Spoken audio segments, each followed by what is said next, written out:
एक समय की बात है कि एक बार क्या हुआ।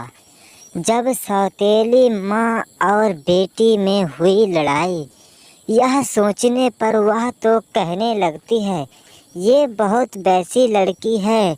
यह सोचने पर वह बताने लगती है, अरे माँ तू मुझे मार क्यों रही है। यह सोचने पर वह कहने लगती है, तू सौतेली है इसीलिए, क्योंकि अपने बच्चों को कोई नहीं मारता। यह सोचते हुए वह कहने लगती है, अच्छा ये बात है, तो मुझे बताओ क्या करना होगा। यह सोचते हुए वह कहती है, तू यहाँ से निकल जा और तुझे जहाँ रहना वहाँ रहो जाकर। यह सोचते हुए वह कहती है, मैं ऐसे यहाँ से कैसे निकल जाऊँ। अभी यह बात सारी पिताजी को भी तो बतानी है। यह सोचते हुए वह कहती है, तू यहाँ से जाती है या नहीं। यह सोचते हुए उसने अपनी दादी को बात बताई, लेकिन उनकी सबकी मिली भगती एक थी। वह कह रहे थे कि अरे नहीं, तुम्हें यहाँ नहीं रहना चाहिए। यह सोचते हुए वह कहती है, तुम्हें दादी पता नहीं हमारी माँ तुमसे क्या कहकर गई थी कि अगर तुम्हें कोई हमारे बारे में कुछ कहे तो समझ लेना मैं उसको बहुत मारूंगी। यह सोचते हुए दादी ने कहा, नहीं बेटा नहीं, तुम यहाँ से जाओ, क्योंकि सौतेली बेटी तो सौतेली ही होती है और तुम्हारा बापू वो हमेशा पीता खाता रहता है।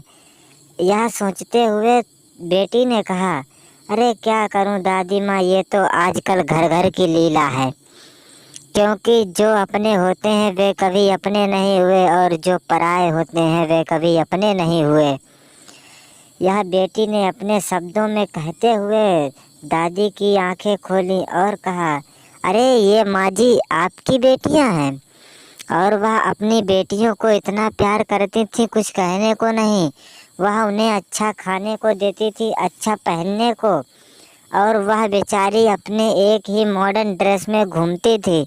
यह सोचते हुए जब उनकी बातों पर किसी ने कुछ कहा नहीं, तो उसने कहा, अरे माँ जी आप सुनिए, मुझे तो आप अपने की तरह मानिए, क्योंकि आपकी बेटियां तो आपको मारती भी हैं, तब इसमें कोई आपको फ़र्क नहीं पड़ता, क्योंकि मैं तो आपसे प्यार भी करती हूँ, लेकिन आप मुझे नहीं जानती। यह सोचने पर सौतेली माँ कहती है, अरे बेटी तू यहाँ से चली जा, मेरा दिमाग बहुत ख़राब हो रहा है। अगर तू यहाँ से नहीं गई तो मुझे ही कुछ करना पड़ेगा। यह सोचते हुए वह कहने लगती है, चलो ठीक है माँ जी, आप इतना जिद बांध रही हो तो मैं चली ही जाती हूँ, और क्योंकि तुम्हारे जैसे लोगों से कुछ होगा तो नहीं, बस फोकट की खाने की हो। यह सोचने पर उसने बात यह पिताजी को बताई, लेकिन पिताजी भी माँ के आगे कमज़ोर पड़ गए, क्योंकि जैसा उसकी माँ बोलती थी वैसा ही पिताजी करते थे। क्योंकि अगर पिताजी उसकी बातों पर नहीं जाते तो माँ उन्हें छोड़कर चली जाती। यह सोचते हुए उसने कहा, अरे बेटी तुम टेंशन मत लो, मैं तुम्हारे साथ हूँ। यह सोचते हुए, पिताजी आप हमारे साथ कहाँ हो। आप तो ये कह रहे हो कि मैं तुम्हारे साथ हूँ, लेकिन आप हो तो नहीं, क्योंकि आप तो उस बेटी को सपोर्ट करते हो और अपनी बीवी की मानते हो। यह सोचते हुए उन्हें बताने लगती है, लेकिन वे नहीं मानते। कहती हैं, चलो कोई बात नहीं, अब हम ही यहाँ से चले जाते हैं, अब मैं भी इस घर से बहुत तंग आ चुकी हूँ। यह सोचते हुए बेटी ने कहा, चलिए मैं तो चली ही जाती हूँ। यह सोचते हुए बेटी चली गई और ये लोग हंसी खुशी अपने रहने लगे, और पिता भी कुछ नहीं कर पाए, क्योंकि बेटी के आगे माँ भी कम